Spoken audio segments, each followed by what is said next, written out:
Welcome to the fantasy draft room. This is our week 5 starts of the week where we pick outside of the top 12 quarterbacks and tight ends and outside of the top 24 running backs and wide receivers. So we can help you with your starts decisions this week. Now, Cody, recap what happened in week 4 between our showdown here.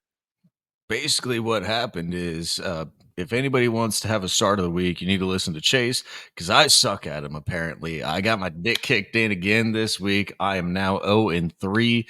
We didn't start this in week 1, we started in week 2. So now I am 0-4 from weeks 2, 3, and 4. And I got almost doubled up this week. It was a bad freaking week for me. You hit on both A Chain, running him back after week 1 of his blow up game. You hit on the Broncos and the Bears game as well. You hit that stack. I mean, I guess I outplayed you at the quarterback position where I outscored you by 1 point, where the quarterback scored 10 points each almost. Yay, me. No, I lost horribly this game. So, yeah, you and starts outside of the top 12 or 24 at whichever position, people need to start listening to you and definitely fade me at this point. Goodness, I hope we get better this week. We need to change some things around here, and I'm going to try this week. I'm going to go a little bit more chalk. We ain't playing around anymore. I got to get back on this leaderboard. Cody's gonna be cutthroat this week, and I can already feel it. So I'm ready for it. Yeah, no, I mean, you had a couple hits; they just were low. They didn't end up, getting you the boom weeks. I had 3 guys in the 20s, and that just kind of made the difference. Almost 30 for a couple. So yeah, that'll make up a big difference. But yeah, in the end, we still had some double digit points. That's what you're looking of out of these guys. Most likely, you're making these start decisions for your flex spots, or maybe you lost someone at running back, so you are making these decisions just hoping for double digit points. So. That's what we're going to be doing here. So let's get into the starts. I believe, yeah, you picked One first one last week. last Yeah, Okay. I did pick first last week. Unfortunately, I did not get the automatic win though. Gabe Davis did score a touchdown. However, Yes. he did not stick a dildo onto his helmet, run around and try to poke it into a ref. So I didn't get the automatic win there Uh, either. I got killed in both ways. So no, we need to get into this week though. Last week is over. We move on. We get better. Week 5, you're picking first. We always start at the quarterback position here. We don't go in between them. Chase, who's your quarterback start of the week outside of the top 12? well, my quarterback start of the week was going to be Joshua Dobbs, but however, according to ESPN's rankings, they have him in the top 12 this week. So, I mean, you know what? Obviously, that wouldn't be a crazy start. Like if you're streaming quarterbacks, or if you have Daniel Jones as your one, maybe you consider throwing in some Dobbs here just to kind of ride that wave against a rough Cincinnati defense. But the actual guy I'm picking is going to be Sam Howell going against the Chicago Bears. Washington, they've had their games where they have had enough coming out of the offense. The enemy has actually made things work for that team, and I really do like what we're seeing. And we're going up against a Chicago Bears defense that does, I mean, they just let Denver win the game last week, which was kind of wild. So, yeah, I'm going to go with Sam Howell rocking against those Bears. I've picked Sam Howell before on this show. He threw 4 picks, a pick 6, and it turned out horribly for me. So I'm glad you took him because he was the first guy on my list too. So now I get to pick the second guy on my list, and that is Matthew Stafford. He's got his guy in Cooper Kupp back. He has Puka Nakua, the outstanding one that has come from the depths of nowhere out of BYU, that is going to just be running overs and unders between those two. I don't see how this doesn't work out fantastically for the Sean McVay led offense with Matthew Stafford, as long as he is healthy, with these two wide receivers taking probably 90% of the targets, if I had to guess, which is not an actual number, but it might actually be close. It feels So like that. what I am going to take is Matthew Stafford in this first week back. It sounds like Cooper Kupp is going to play at this point while we're recording on Wednesday. If he doesn't, still don't care. I'll still take Matthew Stafford. All right, so I like that one. I definitely agree with you. Stafford was on my list there too. So yeah, like let's hop into running backs here and kind of check out our running back starts. Now this is going to be outside the top 24, so it's a lot tougher, especially as roles have been defined in the offense. We kind of have a good idea of what these teams are looking like and how they're deciding to use players. So right now, man, these are tough, and I think I'm gonna roll with it here. I'm gonna take a rookie, and I'm gonna leave you with a decision. So I'm gonna take Jahmyr Gibbs, running back for the Detroit Lions, and I know it has not been pretty coming off of a down week. Didn't get the targets we really wanted, and obviously Monty getting 32 carries really does kill kind of what we expect from Jahmyr Gibbs. But I will be taking Jahmyr Gibbs this week, and riding with that one. The talent's there, just hoping for some big plays.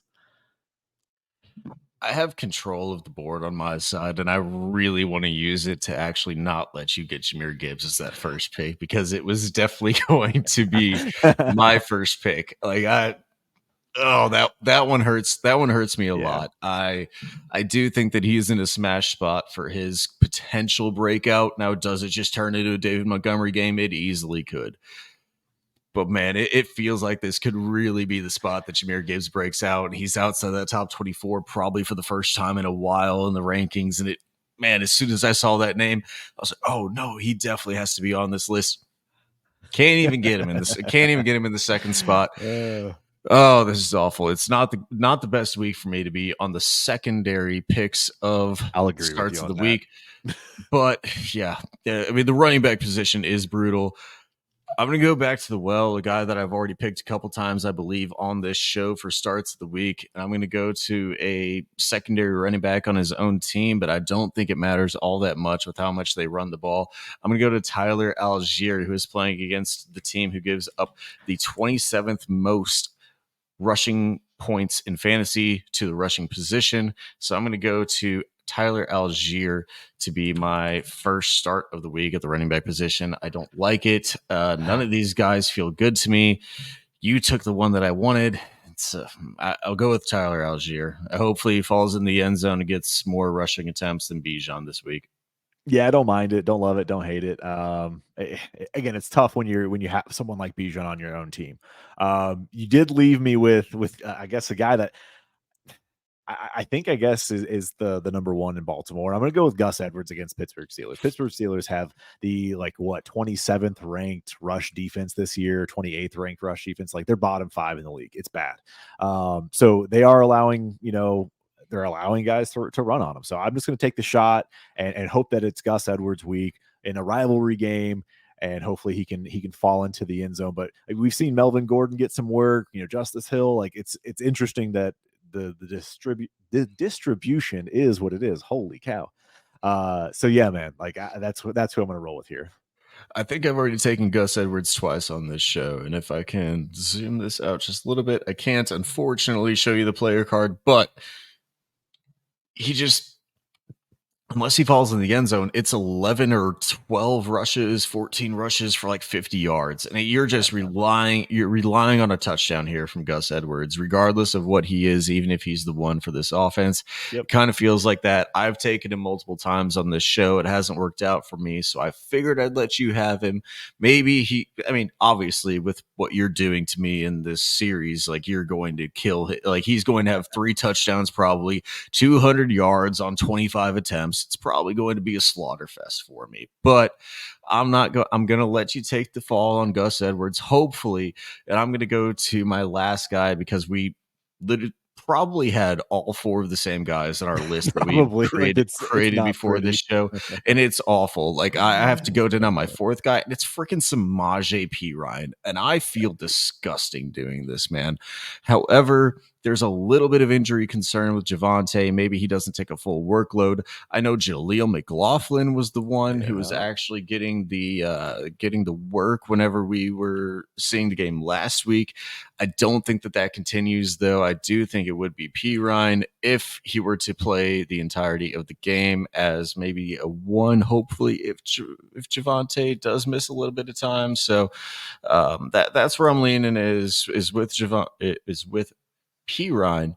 And so I don't know. This is a throw in the dart for me, though. I don't like this one at all. I don't think that this is going well for me this week at all.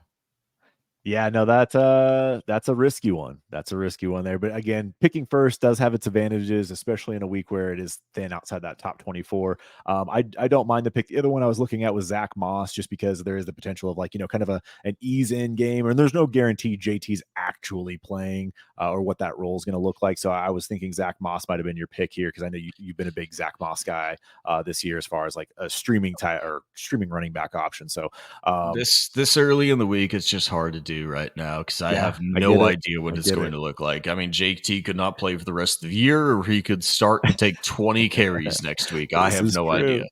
This is so true. All right, man. So let's dive into the wide receiver starts here and get things going there. So when it comes to the wide receivers, there's one that stood out to me right away.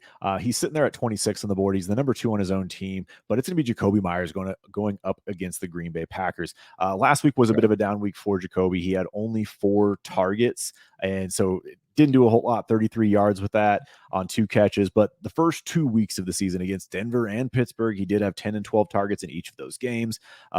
Again, Aiden O'Connell situation going on there. So I'm just gonna ride Jacoby and see what happens with Jacoby here in week 5. You hate me? Honestly, he wasn't on my list. I actually did Oh, not even look at Jacoby Myers just because mostly I don't know what the quarterback situation is going to yeah. be out of this team right now. And so looking at that a little bit with the matchup as well, didn't feel as good about it. But Chase, I don't know how many times I feel like we need to have a conversation with ESPN rankers because every single show, I feel like either one of us takes him. It's freaking Zay Flowers again, man. Like, I don't know what we need to do to get Zay Uh, Flowers inside of the top 24 rankings on a weekly basis. If I have to keep putting him in this show, I will keep putting him in this show until he actually gets the respect he deserves. It is Zay Flowers again as the first pick of the start of the week in this show. I don't know what else we can say. He's going against the 29th ranked offense in terms of getting up points to the wide receiver position. I don't know what more you want. Like, how is he not a top 24 wide receiver? I don't understand it. Yeah, I mean, I do think it's obviously the targets are there, which is great. So he's, but it has been up and down. Like last week, he only had 4 targets against Cleveland. Yeah, the game script kind of got away, but at the same time, I was expecting a little bit. Cleveland's defense is good.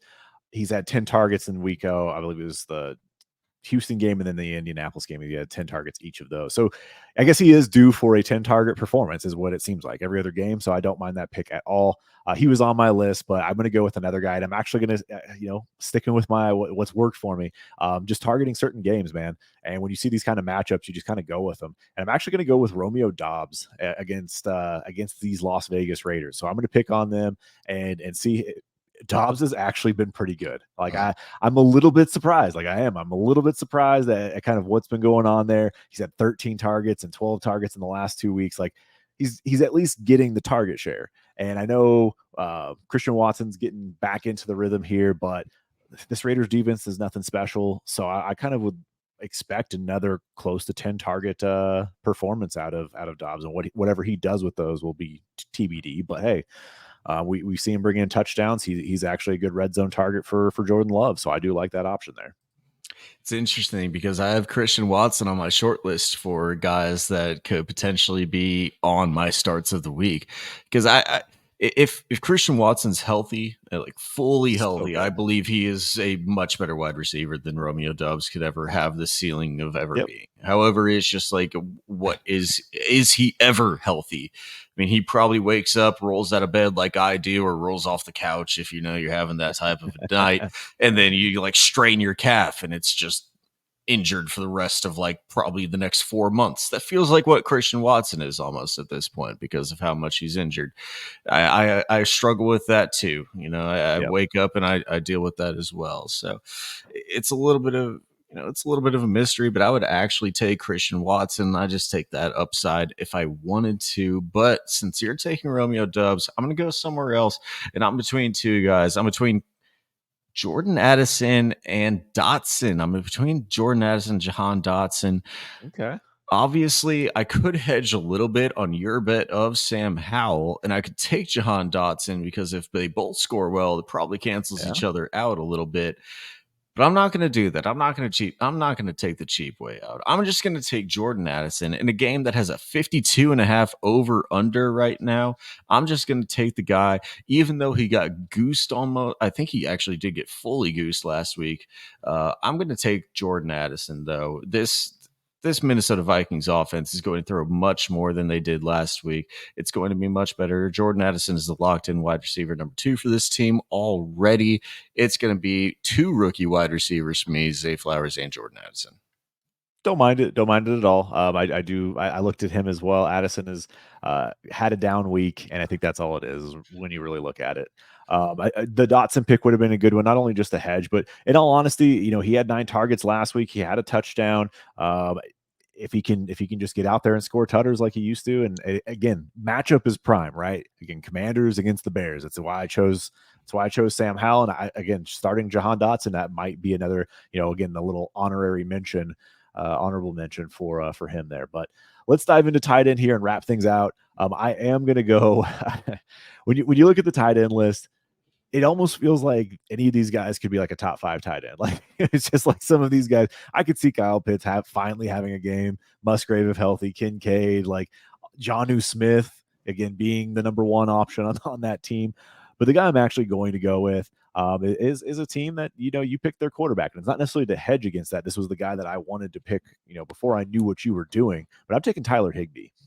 Tyler Higbee here. I know again we'll see what kind of role Cup has. It sounds like they don't want to just bring him right in and just make him eat week 1, but maybe he does. But it is going to be Puka Nacua, Cooper Kupp, and of course Tyler Higbee. Like those are the 3 pieces in this offense. So I don't expect necessarily 11 target performance like he had this past week, but maybe he's in that 5 to 7 range. He can do some damage because everyone else is worried about Puka and Kupp. You steal it from me again. It hurts. We don't do this. We don't script this pre-show. Like we pick our own picks, so no one really knows what's actually happening. Normally outside quarterback Yeah. 1, we tell each other, we're like, hey, we're picking this guy. Like, just pick somebody else because obviously this is going to happen. Yep. Tight end at the no, that does not happen though, and I am that hurts. Okay, so Tyler Higbee is also playing against the defense that gives up the 30th most points to the tight end position, and I picked Matthew Stafford to be my start of the week. All of the Cooper Kupp and Puka Nacua are obviously within the top 24 this week. I was like, all right, let's go. We're gonna sneak this one through. This is gonna be an awesome stack for the week. Probably get a tutter. You're probably gonna beat me again. I mean, yeah, it is a rough one this week, as it was in the past weeks, probably for me. But hey, who knows? I felt good about all the last weeks. I feel horrible about this one, so it'll probably be my first win. I don't know what it is. However, I'm going to go, probably not. But Dalton Kincaid is going to be my tight end start of the week, because if they're not playing the 30th ranked defense against tight ends, might as well take the 29th defense ranked against tight ends. And that is what the Buffalo Bills are going up against in the Atlanta Falcons over in London this week in the early game slate. So I'm going to take Kincaid to maybe do it over in London, because obviously Kyle Pitts can't. Maybe it can be Kincaid that is the new London boy. Yeah. I looked at Kincaid, again, consistencies, things like that always concern me, especially out of these rookies. But man, sorry for ruining your week. Like Tyler Higbee just stood out. I think the only other it's such a mispriced value on Higbee. I really don't understand why he's down there that far. I think people really forget what kind of role Tyler Higbee had in this offense when everything was clicking. Like, how is he below? I mean, obviously, I as a joking aspect love Jonnu Smith, because it's just so funny for me at this point now. However, Jonnu Smith is still above. He's the tight end 2, quote unquote, on his team, and he's still below. He's still above. He's still above Tyler Higbee. I don't know how that's even possible. Oh man. Yeah, no, that's kind of the wraps it up. I think the only other one I did target here, Tyler Conklin, been a big fan of his. My big concern with Tyler Conklin is really what Zach Wilson does. So if Tyler Conklin can find a way to get involved, I feel, good about his opportunity, but it just does not seem like. I mean, he got 6 targets last week, so that's not awful. But yeah, man, like my concern is really what Zach Wilson is. So this is a good matchup for him. Logan Thomas and Zach Ertz are fantastic. Unfortunately, Zach Ertz, Zach Ertz up at number 9. That's low because that was the first name I looked for was Zach Ertz at the tight end position, and even he's lowly placed at tight end 9 because he's playing against the Cincinnati defense that outside of the Arizona Cardinals give up the most points. Like that is a tight end matchup. Whoever is the tight end for Cincinnati running out there this week, maybe he's the one because I mean maybe I should have taken Irv Smith. He might be out there too. Hey, we saw Drew Sample traded in a league today. Maybe he's the one who goes for 200 yards and 2 touchdowns. I don't know, could be. All right. So that wraps up our starts of the week. Again, make sure you do like this video. Let us know what your thoughts are down below based on these rankings. Maybe these are some of these deep starts. If you have questions on start sits, hit us up. Let us know.